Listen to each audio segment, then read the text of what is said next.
If you have half a brain, you're probably skeptical about AI and the impact of it on your company. And if you're sick of the hype, you're not alone. But it's important that you consider it because I know you've got jobs to run, crews to manage, clients to keep happy. And the last thing you need is another shiny object that eats up your time and delivers nothing. But what if AI could actually save your time? In this episode of Construction Genius, I sit down with Luca Dellanna, and he's a consultant and an author and an expert in practical AI adoption.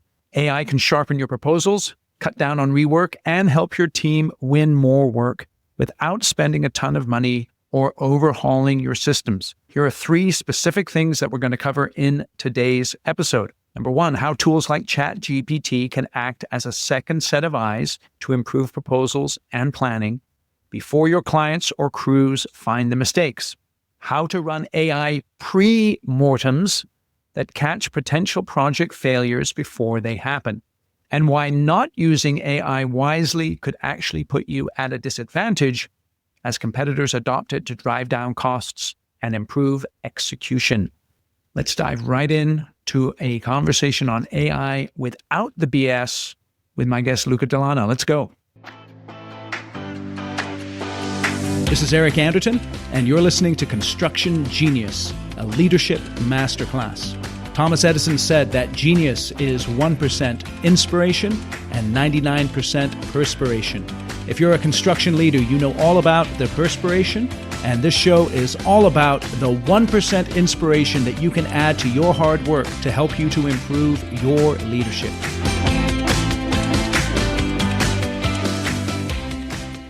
Luca, welcome to Construction Genius. Thank you for having me, Eric. I'm having you on because you published an article, The Simpler Way to Get Your Team to Use AI. What would you say to a construction executive who says, we don't have time to play around with ChatGPT, we're already slammed managing jobs and people? Well, I would say that if your job is going perfect and everything is super efficient, then of course there is no need to change everything, at least right now, even though there might be in the future, because if other companies are using AI and they're managing to lower their cost, then at some point you might feel some competitive pressure. But if the reason why you don't have time is because you are spending time on doing rework, correcting mistakes, resolving conflicts, and so on, then AI might help you save time. Because for me, one of the biggest advantages of using AI in a particular way, we will talk about it later, is to reduce the number of mistakes of things we forgot about or blind spots so that you have less rework, less unforeseen incidents, less conflict. And so you will see that it's very likely that you actually gain time by using AI in a wise way. It's interesting. I know that many people who are listening to this are getting bombarded at the moment with various ways of using AI. Some of those ways are tremendously expensive. They're related to software packages that to get them and to install them takes a lot of hassle and headache. It can be also, there's a lot of discussion around robotics as it relates to AI and how that's going to impact the construction industry. But you highlight that there is a complex and then a simple way to integrate AI into an organization. For construction companies, why do you think the simpler approach, giving access to general purpose AI tools, is so often overlooked? Yeah, so for me, the complex approach means some very expensive and deep integration into the databases or softwares that you're already using. And that can be quite effective, but the problem is that it's very complex and expensive and takes time. I'm not saying it's bad, it's just complex. And then the simplest way instead is that you give access to key workers to some general purpose AI, like it could be ChatGPT or Gemini or Claude, and you train a little bit your workers to use the general purpose AI to plan better and to reduce mistakes and misunderstandings. For me, it's just very simple. It's a very low-hanging fruit that can already bring dramatic improvements. Yeah, exactly. Okay, so in a construction company, basically what you got to do is you got to win work through bidding the work, then you plan the work that you're going to build, then you build the work, and then you've got to get paid, right? So you've got to chase the money. So bid work, plan work, build work, get paid. As you're looking at these general purpose AI tools, where would be the first place in those 4 areas to begin to think about using them to reduce mistakes and make things a little more efficient? So the two areas which I see the most ripe, writing the proposals and planning the job. Because these are the areas in which it's very easy to have a blind spot or to miss something important. Or there could be an easier way of doing things. You and the AI can help with that. And then the second thing is that those areas, you are never the only person involved. When you write the proposal, you're writing the proposal, but then what matters really is what the client reads and what the client understands and what the client wants and how well your proposal is matching it. And so, for example, one thing you can do with general purpose AI is to use it as a sounding board and ask questions such as, imagine that you are the person reading this. What questions do you have? What's unclear? What doubts do you have? What problems do you see? And of course, can you do it yourself? Yes, you can, but maybe you will forget something important. Can you do it with a very experienced colleague? Yes, if you have a super experienced colleague within your company that can give a second pair of eyes and so on, also good. But in addition to that, you can have a third pair of eyes, which is quite cheap, very extremely fast, and can save you with 1 or 2 comments, can help you dramatically improve your proposal or your planning process. And for me, that's a very good use of AI. So it's interesting, right? Because we're getting into the realm here of how to use it on a practical basis. And many people are playing with AI. I use it every single day. And I know that it's the quality of the prompts that you use that determines much of the output that you get. Yes. So how would you recommend that someone goes about creating those quality prompts? Yeah, so you mentioned something super important. Like we already see this with people, but also with AI is the same. The quality of the delegation prompt that we give determines the output that we get. A mistake that I see so many managers doing with people is that they spend too little time delegating and maybe having spent a couple of minutes more just to bring a bit more clarity about the purpose, the type of success you want to achieve, and so on, could dramatically help the employee or the AI to provide better answers. And for me, one of the things I do when I'm using AI in my own work is I simply try to make the prompt double as lengthy as I would think intuitively to make. And just this simple tip, usually it's so makes me think about, makes me add details which are extremely useful. And the second thing you can help the AI is to explain what are your, let's call it success metrics. I make an example, like just yesterday I was planning a business trip and AI saved me $700. And the way it saved me is simply I said look, I will have to visit clients in Omaha and in San Francisco. What's a good way to arrange the travel to save money? Right. And then I added a couple of hints. I told AI how much I'm willing to save on money versus maybe time. Like what's the good trade-off for me? And then AI suggested if you fly from Torino to Denver instead of going to Boston, New York, or Chicago to go to Omaha, you will probably find a better ticket. And I just put it, and 30 minutes more, and it saves me $700. So this was an example of how just adding a success metric, so telling AI what I care about, I use it with presentations. So nowadays, I'm definitely not asking AI to write the presentations for me, right, because that's what I am paid for. Yep. That's where I add value. But when I have the presentation, I give it to AI and I ask for feedback. I ask what's unclear. And if I just ask that, it comes up with some fairly generic answers.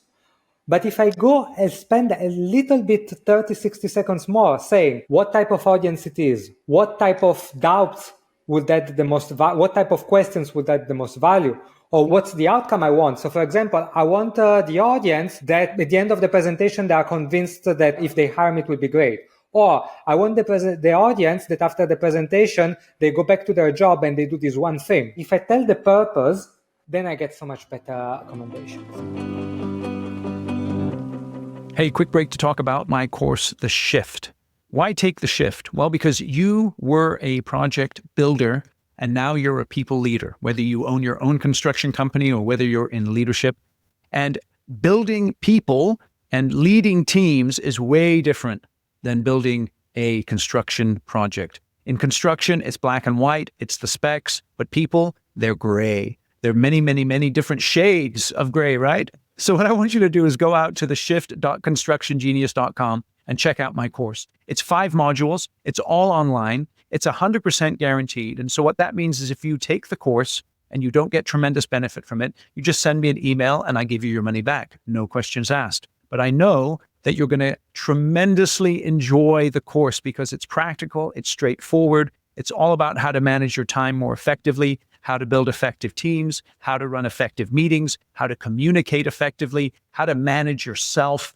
It's vital that you master all of these areas if you're going to be successful as a leader. And the shift is going to take you from just not knowing how to be an effective leader to mastering leadership. So go out to the shift.constructiongenius.com, check out everything on the page that tells you about the course, the testimonials from folks who've taken the shift, and then sign yourself up and the people in your organization. I promise you, you will benefit tremendously from the course. Yeah, so this is key right here. So when we're writing proposals and if we want to use AI for feedback, what I would recommend that the audience does is that they really try and put themselves in the shoes of the person that they're presenting the proposal to. And what is it that that person is looking for from the proposal? And if you can describe that not only from an objective perspective, but also from a emotional, subjective perspective, and you tell that you use the words that are related to that. So for instance, if someone's going to buy a construction project from you, hire you to build for them, they want to feel safe. They want to feel that you're not going to walk off the job and leave them with an unfinished project. Those kinds of emotional things. If you put that into the prompt and you ask them to ask the AI to evaluate your proposal from that perspective, the response you're going to get back is going to be tremendously interesting for you and could really help you to change your proposal. Is that the angle that you're looking at there? Fantastically said. Yes. Okay. So one of the concerns I know that people are thinking is they're saying, Luca, wait a minute here. I'm bidding on this project. I've got proprietary information in this proposal. I ain't uploading that to ChatGPT because what are they going to do with that? Is that a huge issue or how can someone handle that? Well, I think it's an issue depending on the vendor. Like there are many companies that are providing AI and there are some which are more serious about privacy than others. Yeah. I would not necessarily trust any AI, but for example, if Google or Microsoft, they tell me, I am paying for, like I have a business or an enterprise plan with them, and they are guaranteeing that it's safe, that they keep the data private and they don't use it to train it. I will trust, especially because anyway, I'm already using their email products. Yes. I'm already using Outlook or in Gmail I have Gmail Workspace Business. And so like, it wouldn't necessarily make sense to trust them with the email, which is even more sensitive, and not with AI. Yeah. So that's the thing is now there is an advantage. And I think this is a big thing here is if you're going to use these general AI products such as ChatGPT or Gemini, paying for even the $20 a month one, why is that a benefit over using the free version? Yeah, exactly. Like usually for most products, you have the free version, which they can use the data for training, and they pay the business version in which usually they offer privacy guarantees. So this is one important thing.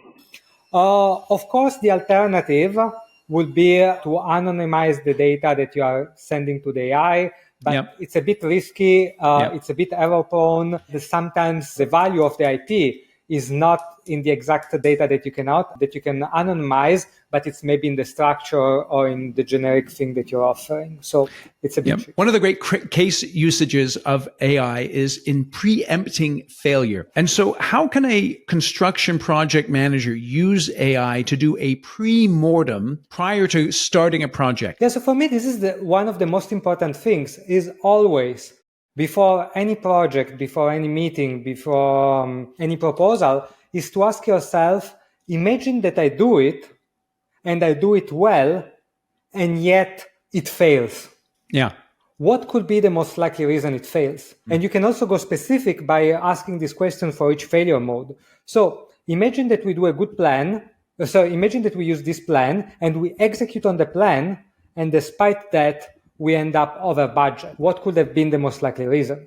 Yep. Or imagine that we execute on the plan and despite that, we end up behind schedule. Or the client is unhappy. What could be the most likely reason? So this is an exercise that AI or non-AI, I will do before each project, before each client proposal, and before each important meeting. And then, of course, if you have AI, it's a great exercise to do with AI, and they can usually provide some great answers. Yeah, so it's interesting. Again, we come back to the quality of the prompts, and I think perhaps people would be a little more comfortable using AI in this scenario because the issues that people come across in projects tend to be kind of generic in nature. They have to do with productivity, they have to do with safety, they have to do with cost. And what you should be doing is, as you come to the end of a project and you do a post-mortem on the project and you make a list of the things that went right, went wrong, you can then create a prompt from the post-mortem that you can then use in the pre-mortem as you're going into the project to really begin to investigate ways that the project may go south, ways that you can improve the execution of the project as you're getting going. Is that kind of the right way of looking at it? Yes. Just as before you mentioned the idea of having a library of prompts, you also want to have a very good library of failures or library of failure modes. Yes. I know some people, they call it the graveyard. It's a fantastic way that then you can use as a checklist. Like, these are all the ways in which similar projects failed in the past. Can we say with relative certainty that our project will not fail in any of those ways? Or if not, what do we have to do about it? Fantastic. Yeah, so it's interesting. One of the great sources of angst with people is this idea of AI replacing workers. And obviously, I think it's going to happen to one degree or another. And as information is more and more democratized, knowledge is democratized, then the value of that information to a certain extent, it becomes lowered. But the way that you use the information and the insights that each individual brings becomes much more valuable.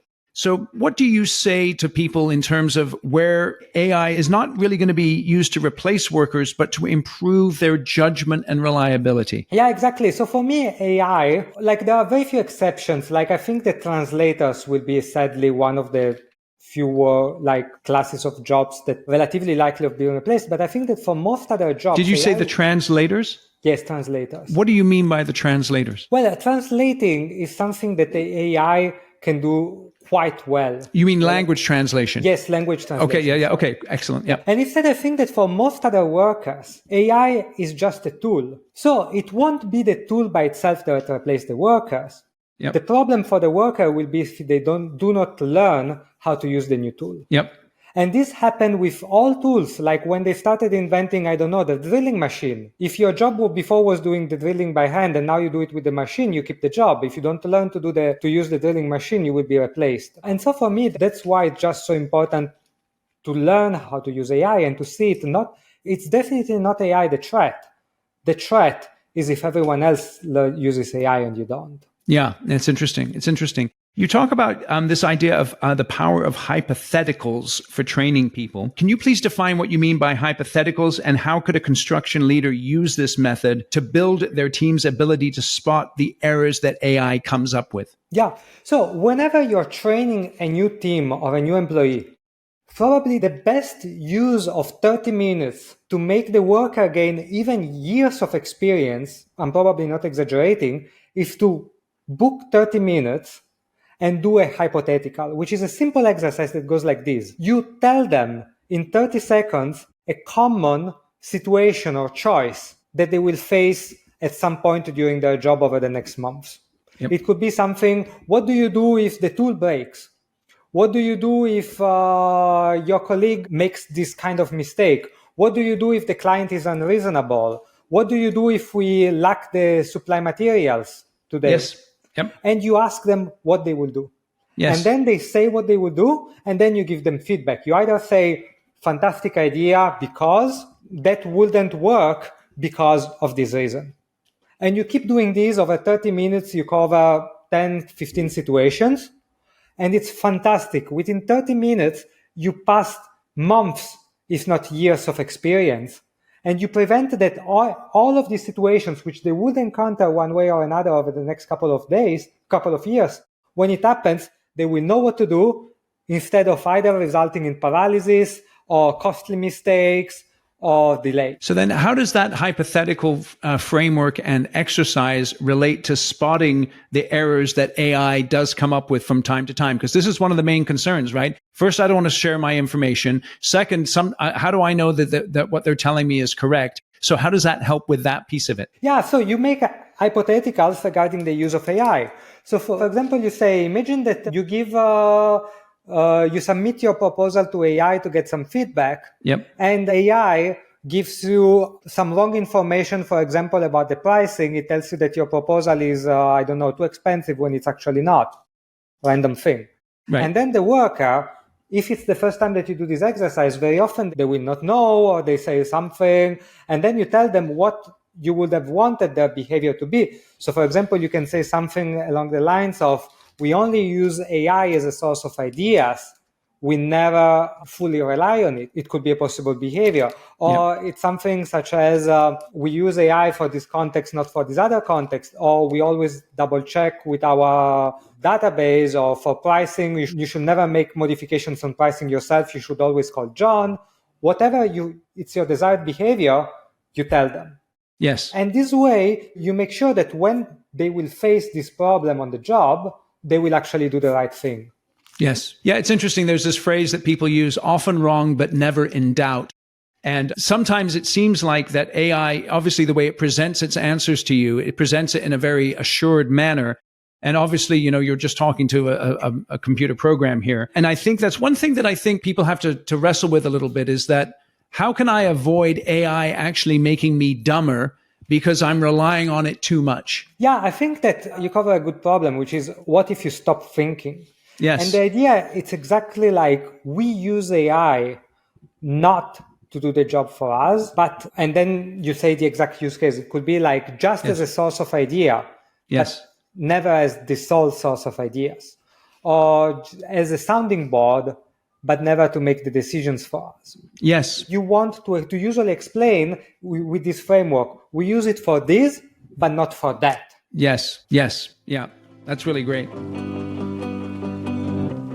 All right. Hope you're enjoying my conversation with Luca. Quick break to talk about my book, Construction Genius. I tell you, this book is so good because it's simple, it's effective, it's practical, it's no nonsense, there's no BS in it. It's all about helping you to be a better leader, helping your leaders to be better leaders, helping you to excel in terms of sales and marketing and in strategy. And it's all in one package, $19.99. It's interesting. I have CEOs of tremendously large construction companies read it, and they just say, Eric, thank you for the simplicity, the direct approach, and the applicability of the information. So I want you to go out to Amazon and purchase yourself a copy of the book. It's $19.99. In fact, get a copy for everyone in your organization who's in leadership. If you buy 10 or more copies, contact me directly at eric@constructiongenius.com, and we can schedule in a no-charge 1-hour debrief on the book and a bonus leadership training session. I would normally charge $3,500 for that hour. I'll do it for you at no charge, and all you have to do is buy 10 or more books on Amazon. So go out there. They're $19.99 each. It's a killer deal. It's a tremendous book. I know you'll benefit. And now let's get back to the conversation with Luca. How should construction leaders think about AI in terms of future-proofing their workforce? So what kind of skills should they help their people build today to stay competitive tomorrow? Well, I think that we covered today some of the most important skills, which are one, prompting. Yes.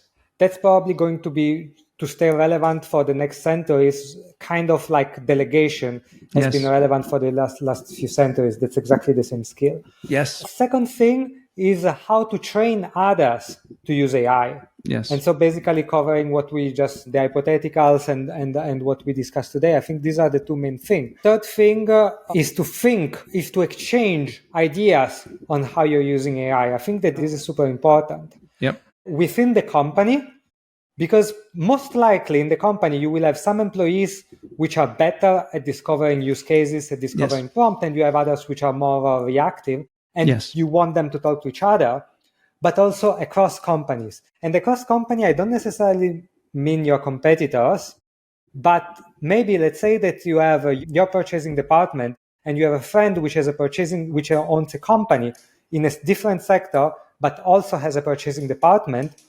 Why don't you exchange ways in which your purchasing departments are using AI, for example? Yeah. So let me just give another scenario here and just walk you through it.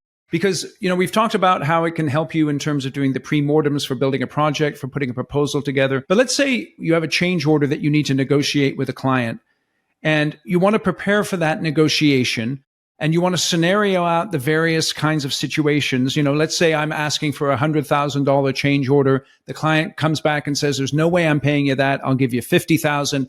How do I handle that negotiation? One of the ways to really use AI in that sense or in that situation is to think about books on negotiation. So there's one that's called Never Split the Difference. That's one of the most famous books. And what you would want to do in that situation is in the prompt, you say, I want you to look at this situation from the perspective of the principles taught in this book. Prepare for me a series of questions that I can ask or even a role play that I can do prior to the negotiation to prepare me for that negotiation.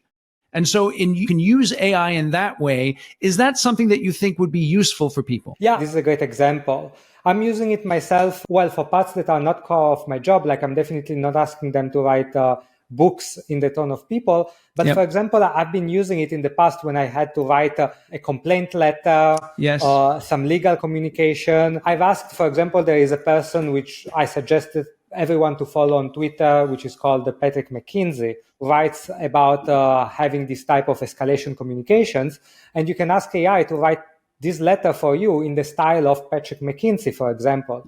And the results are relatively good. Interestingly, you can also do it with internal people. Yes. So if you have a person which is very good at, writing proposals or writing letters, you can take some of these letters and proposals and saying, AI, here are some examples, and so on. So definitely use this type of reference. It's key here to really be thinking creatively. The more creative you are, you could almost say this, the more human you are in the way that you use AI, the more beneficial AI will be to you. Yeah, I completely agree. I love that. And one more thing is, if you don't know how to use AI, ask AI how you can use it. Yes. This is something underrated. Sometimes we don't think about it, but that's a fantastic use case for AI to ask how it can help. And so another way that you can use it, and this is what I would recommend, is if you're doing a meeting with someone and you're taking a bunch of notes and perhaps you're typing in those notes, you can take those notes and you can ask AI to give you a summary of the meeting with the key takeaways. And it can, again, be a tremendously efficient way for you to spend time, because instead of spending an hour or two trying to summarize a meeting, you could probably spend about 5 or 10 minutes with a few prompts and a good set of notes and get a really excellent summary that you can then share with the team. Yeah, exactly. I wouldn't do that blindly. So just ask AI and then copy paste the result. Yep. But it's a fantastic way. If you ask AI to produce the summary and then you go through the summary and you think, and you add the one or two things that might be missing, you will have a result which is almost the same as the one you would have produced by yourself, but maybe in 30% of the time. Yeah. And so that's the thing, is that you always want to be checking the results that AI gives you back. You can't just blindly copy and paste it, because you're going to look like an idiot. So this is excellent. So Luca, what I'd like you to do is, can you tell us a little bit more about the work that you do and how people can get in touch with you? Yeah, so my work for the last 12 years, I've been a business consultant, independent. I work by myself, and I'm training leaders on everything that has to do with managing people. So I'm training leaders on developing their teams, on training their people fast, on improving delegation skills, and things of the like. I've also written quite a few books that you can find on Amazon, and you can find me through my website, which is luca-dellanna.com with double L and double N. luca-dellanna.com with double L and double N. That's excellent. Now, I know you're in Italy. What city are you in? I'm in Turin. Turin, okay. Yeah, but most of my clients are Americans, actually. Are they? Yeah, that's cool. Yeah. But if I'm in Turin, what's the one restaurant I need to go to? Oh, it's going to be Plin e Tajarin. Okay, how do you spell that? It's P-L-I-N-E, and then Tajarin, it's T-A-J-A-R-I-N. Okay, yeah. So T-A-L-I-N? T-A-J-A-R-I-N. Okay, yeah. I got it. But you need book in advance, but it's completely worth it. Yes. And if you're not sure about how to book because they speak Italian, you just send me an email and I will be glad to help because it's worth it.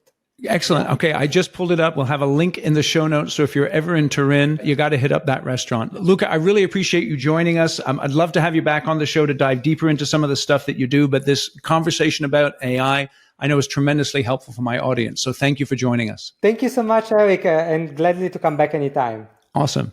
Thank you for listening to my interview today with Luca. Feel free to check out his website at luca-dellanna.com. Connect with him on X. He's tremendous on X, by the way.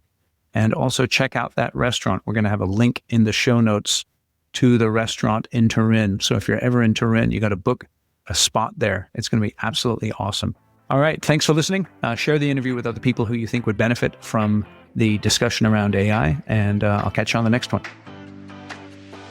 Thank you for listening to this episode of Construction Genius. Hope you found that 1% of inspiration to help you in the next few days. If you like the show, please give us a 5-star review on iTunes, share it with other construction leaders who you think would benefit, and always remember that the show is brought to you by Kick-Ass Meetings.